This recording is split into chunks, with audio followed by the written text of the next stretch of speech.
Welcome to Quit Bleeping Around, a podcast dedicated to helping you achieve more in life. Here's your host, Christina Eanes. Hey, superachievers. For this episode, I'm interviewing Suzanne Culberg.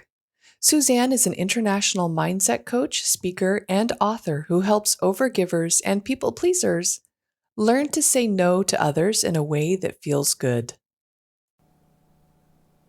Welcome, Suzanne. Thank you for joining us today. Thank you so much for having me, Christina. Well, I am excited. This is a unique topic. And after, as I was telling you a little bit earlier, so many episodes, it can be tough to find unique topics. So I'm pretty excited here. But before we jump into that, can you share a little bit about yourself with our listeners?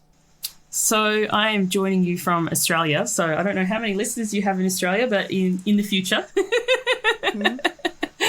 I'm a mum of two. I have a 9 and a 7-year-old who keep me on my toes. And I am a coach, and my passion is helping people set boundaries and uphold them, because it's one thing to set a boundary, it's another thing to actually then uphold it and also remodel it, because sometimes it sounds really good in our head, and then when it comes to actually, upholding that, we're like, actually, I don't really want to do this at all. So being flexible with our boundaries as well. Yeah. No, before we get into the topic, I thought that's great. I know that was a big part of my life lessons, was learning how to actually set boundaries. And it was like easier setting them from people who aren't as close to me, and then the ones that were close to me, boy, that was a tough learning experience. That is such a thing for anybody struggling with boundaries. Yes. That, it's so funny, is the biggest thing. I say start with people who don't know you yet, because when they come into your orbit, they don't know any other version of you. But with people who've been with you the longest, especially because I actually live in Sydney, and my family is in Tasmania, the tiny little island down the bottom of Australia that often gets left off the map. And I moved out of Tasmania in my early 20s, and I'm now in my late 30s. And when I do go and visit my family, it's about once a year, and we talk, but it's kind of like I froze in time. That version of me, and it's hilarious with the boundaries and all this sort of stuff. It's like, that's not me anymore. So the people closest to us can often have a version of us in their minds, and vice versa. So the boundaries thing, 100%. Yeah. Wow. Oh, cool. Well, I'm sure we're going to talk a little bit more about that. But first, I would love to know secondary gain. What is it in relation to our goals?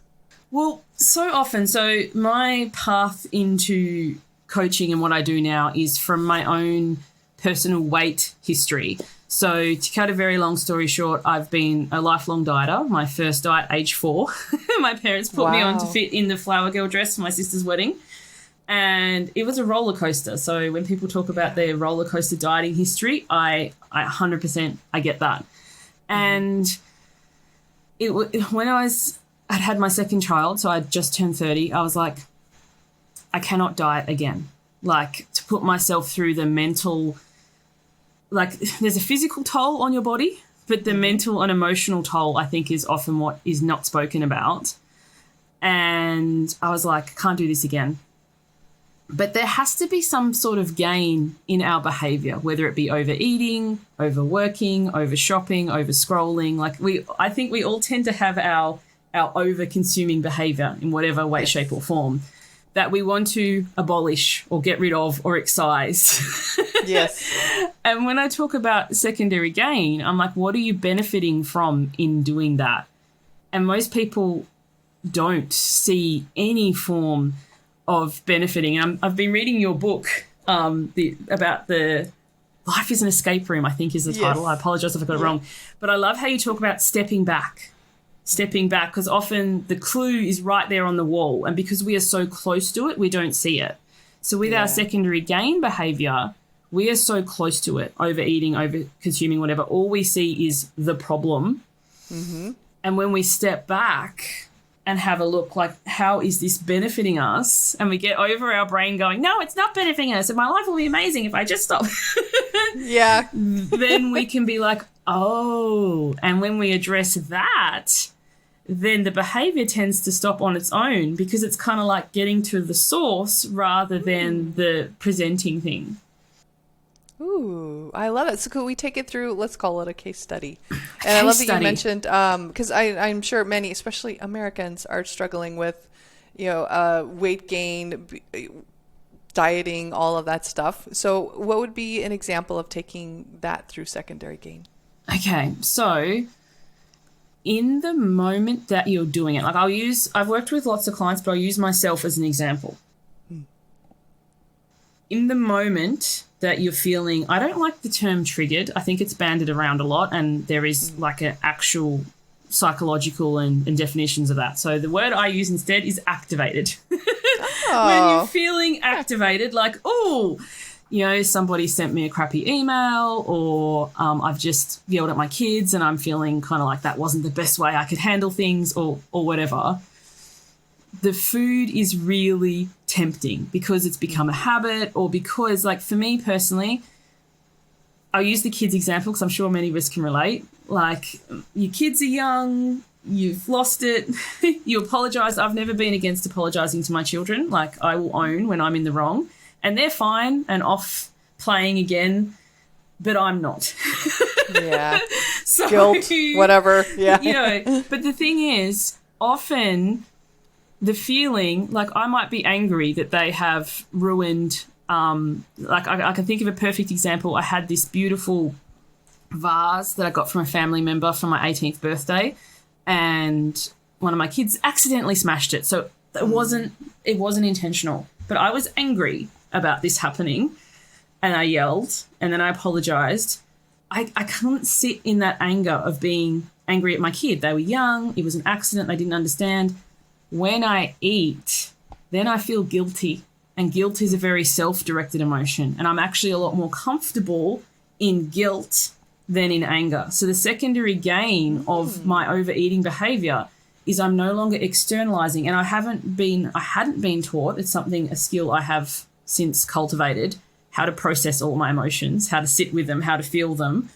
But the secondary gain is when I'm feeling guilty, which is self-directed, I don't have to sit with or process or feel that anger or that resentment in any way. Yeah. So that would be a benefit that brings you. I know a lot of people don't think, those limiting beliefs or those stories we've created that are holding us back, they have a benefit, and we have them for a reason, to protect ourselves. Yes. Yeah. Yes. So then so let's go through the process. What do you recommend someone, how do they identify a secondary gain, and then overcome it to get into, whatever goal that they want? It's simple, but it's not easy. Most things in life, right? Because the thing is, it's slowing it down to, first of all, even realize that you're using food, work, shopping, whatever it is, as a buffer, as a way to numb, as a way to ignore. Because often we don't realize until after we've done it. And then we're so busy beating ourselves up. Oh, I ate again, I shopped again, I stayed up all night watching Netflix again. So the very first part is slowing it down. And even, I think this is where, I know for me and many of my clients, this is the hardest part. When we slow it down, we still often engage in the behavior. Like, slowing it down, because the thing is, we know intellectually, like, overeating is not great for me. My credit card score is not good. I shouldn't be buying this stuff. Yeah. But when we can actually be with it when we're doing it, then we can ask. And in the beginning, I know for a lot of my clients, when they don't get anything, they're like, I tried it, Suze. I got nothing. Like, I got nothing. Nothing came. Because we've buried it. Like, when you have a habit that is so fast into a response, it takes time to be able to slow it down enough to go, oh, actually, what am I getting from this? So journaling is a great activity. And it's another thing. So many people, and I know I teach journaling. You teach what you most need to know. It's one of my most resistance tools too, because when it's on the paper, it's not in your head anymore. You actually have to look at it. It's like, oh. Yes. It's literally in your face. Yeah. Yeah, because the other thing too, with any secondary gain behavior, if you are activated and wanting chocolate, in the moment that you eat the chocolate, even for a few seconds, you feel better or you feel nothing. But if you don't eat the chocolate, you don't magically lose weight or reach your goal. So it's that instant gratification thing of, and then like boundary, it's a boundary with yourself. So it's kind of like many of us who are parents or who do work or whatever way we show up in our lives, set boundaries with others all day and uphold those, that we are tired. And then when it comes to ourselves, we're just like, nah. Yeah. So the secondary gain there too can be that relief or that mini break or mini holiday. Like you might not have the time or the funds to actually go on a holiday, but you can have a mini holiday by eating something. Yeah. Well, I had never thought about that's, wow, what, paradigm shift? Setting boundaries with ourselves. Yes. And they're the hardest ones to keep because we don't have anybody else to keep us accountable. Yeah. And it's funny, like so many people, I know myself too, with weight, I always thought if I was just rich enough to hire somebody to follow me around and slap biscuits out of my hand.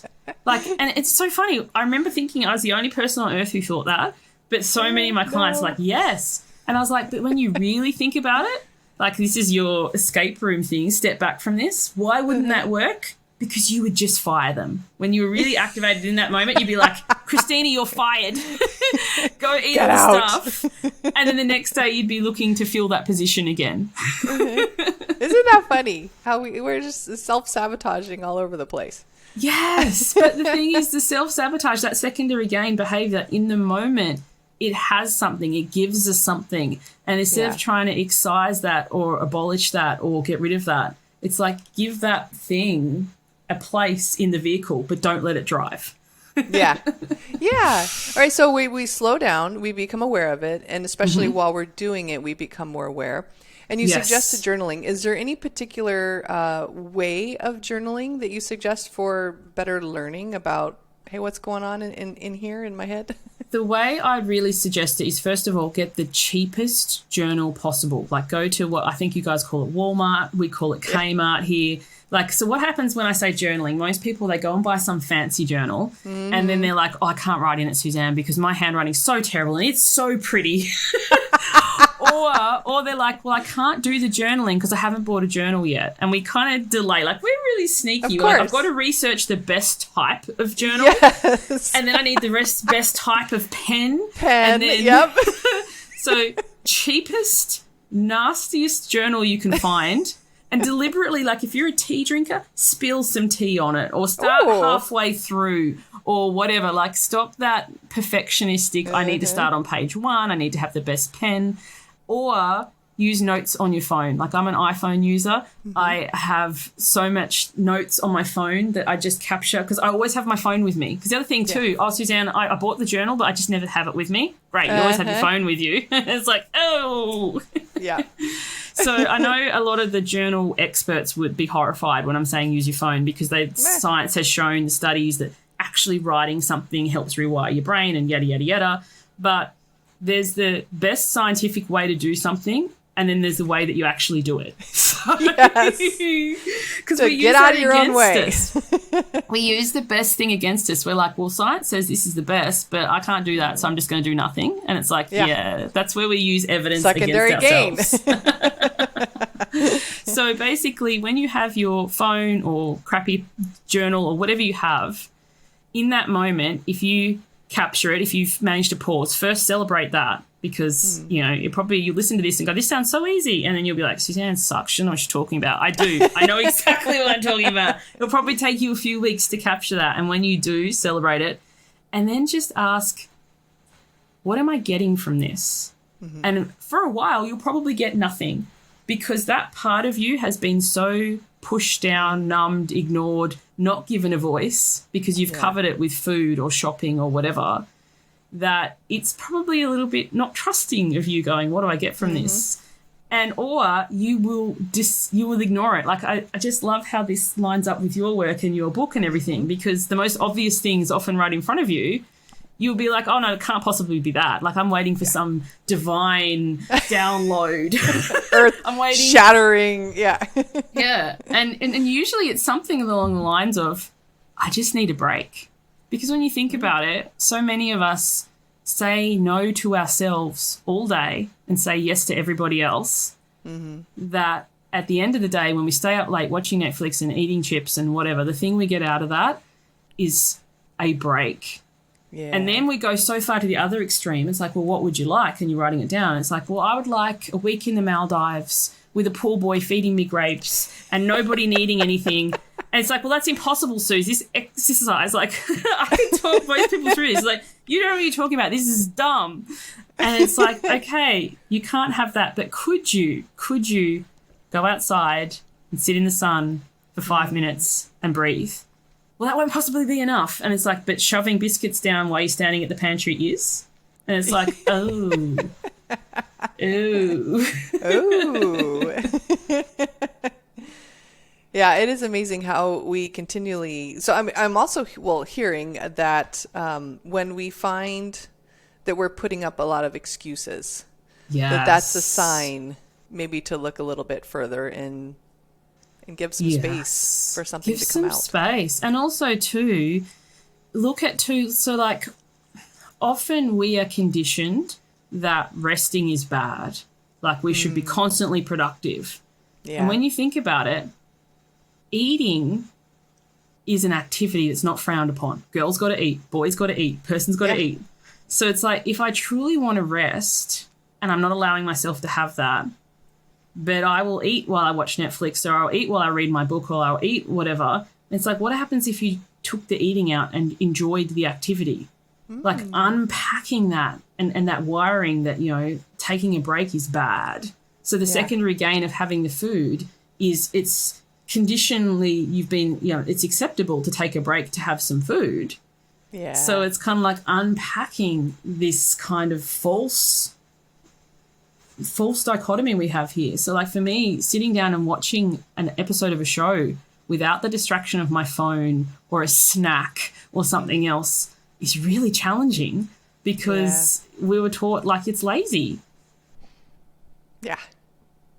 Wow. Yep. I just did that right before this episode, or right before we were this interview. It was like, oh, I don't really have time to watch for a show, but I really want to watch it. It's just funny the rule set that we're not even aware that we create for ourselves. Yeah, or being created for us or being modeled for us by our parents. Yes. Like it's funny, I told you when I go and visit my family and, they live interstate. And it's like, what are you doing? It's like, I'm watching a show. It's like, oh, but there's dishes in the sink. Oh, but there's this. And it's like, yeah, and there will be when the show has finished. I'm not saying don't do any housework and whatever, but so often it's like we don't allow ourselves any form of break because I need to pay the bills, clean the floor, do this. And then it's like the secondary gain is allowing us to slow down. Mm-hmm. And it's kind of like when you're like, these things are still going to be there, but my rest is important and paramount. I actually schedule my rest first, which horrifies so many people, and nothing interrupts that. So it's like, what are you doing right now? Oh, I have a commitment. I don't tell them the commitment is I'm reading a book. People are like, it's a commitment to yourself. I read 2 books every week minimum without fail. And people are like, oh, I just don't have time to read. And it's like, no, you don't make time. There's a difference. Yeah. Yep. Yeah, I like to replace that with it's not a priority for me. Yes. And that's very confronting too. I didn't come up with that. I heard it from somewhere, but I look, because it really does change your perspective. But that's a secondary gain thing too, because it's kind of like we have passion projects, things that we want to do. I'm an avid diamond dotter. Do you know what that is? It's becoming more and more. So it's kind of like lazy person's cross stitch. So instead of having a needle and thread, you have the sticky back and these little things that you pick up with they're the diamonds, and you put them on the sticky back. So as I said, lazy person's cross stitch. Oh. And I absolutely love doing that. And it's so funny, the number of people who are like, well, I think that's boring. Well, that's cool. Like, you do you. We all have the things that we like. Exactly. Or I don't have time for that. And it's like, well, it's not a priority. And the thing is, because what does it do? Like, at the end, I have a nice, pretty picture, but I don't even have space for them anymore. So I literally just give them away when I'm done. And people are like, well, why do that? It's like puzzles. You do the thing for the relaxation and that it brings you. Yeah. And I think we've become so focused and priority about, achieving and doing something that's, creating, that we've lost touch with what brings us joy. Yeah. And if you really want to, like, I often diamond dot while listening to podcasts, so it's a win-win.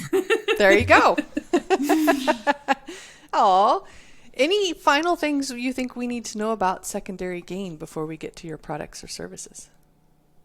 just being aware of we don't do anything without some sort of win. And even if we can't settle it, it's like the secondary gain isn't necessarily in the moment. It could be a long-term thing. It could be often a fear of the transformation, because the thing is, say you were trying to lose weight, the secondary gain, I know for me, was like, well, once I've lost the weight, I can't watch TV and eat anymore. I have to always be exercising or productive or whatever. So it's kind of like maybe the secondary gain is some fear of that transformation that's keeping you stuck. It's a whole area to explore, that the future version of you're making so idealized that you're not actually going to take. When you lose the weight, I have lost 171 pounds, so an entire person. I tell you, on the other side of that, you are still you. You just physically take up less space. It was the most disappointing thing ever, but also the most empowering, because it was like, oh, all those things will still be there. And I think certainly on some subconscious level we know that, and that's why we often self-sabotage or have these secondary gain behaviours, because we like, oh, that's going to be really disappointing, so I'm just going to stick to doing this now. Yeah. Wow. Wow, you've given us a lot to think about, that's for sure. Now, if people want to learn more and or find out more about you, how can they do that? The best way is to come over to my website, SuzanneCulberg.com, and I'm sure you'll put it in the show notes because the spelling of Culberg's interesting. On my website, you'll find, I have written a book. It's called The Beginning is Bad Word. I know you have a clean show. No, not totally. Quit bleeping around. Come on. Oh, I thought that too, but I was like, so it's The Beginning is shit, but I've got a 7-year-old. So he's like, my mummy's an author. She's written The Beginning is Bad Word, which cracks everybody up. But it is about my weight journey. So you can grab the first 2 chapters of that from there. I have a newsletter list, and I do run a program called Why Wait? Because what are we waiting for? And all the details of that are there as well. Oh, nice. Excellent. Okay, your final piece of advice for our listeners. It's a quote by Sophia Bush, but it's like, you can be both a masterpiece and a work in progress at the same time. And so often when we are trying to do goals, we set ourselves up for failure by doing this all or nothing. Like from Monday, the universal day to change my life, I'm going to do all these things. We'll start the diet on Monday. Yeah. Yes, you can be a masterpiece and a work in progress at the same time. And also all masterpieces are flawed. Like if you have, I've got this lovely kitchen table that's got this like kind of crack thing through it, but it's still a masterpiece. So don't think that this version of you is going to do all the things that the current version doesn't do. You get to be both. Oh, I love it. That also reminds me of what's that Japanese art of putting gold? Kitsune, I can't even pronounce it. Something like that, yeah. But you put gold in the cracks and then make it more beautiful. Yes. Oh. Well, thank you so much for joining us today, Suzanne. Thank you so much for having me. It's been fabulous. If you'd like to learn more about Suzanne, visit her website at SuzanneCulberg.com. Interested in expanding your employee development program? Visit ChristinaEanes.com to look at the many workshops Christina has available for you.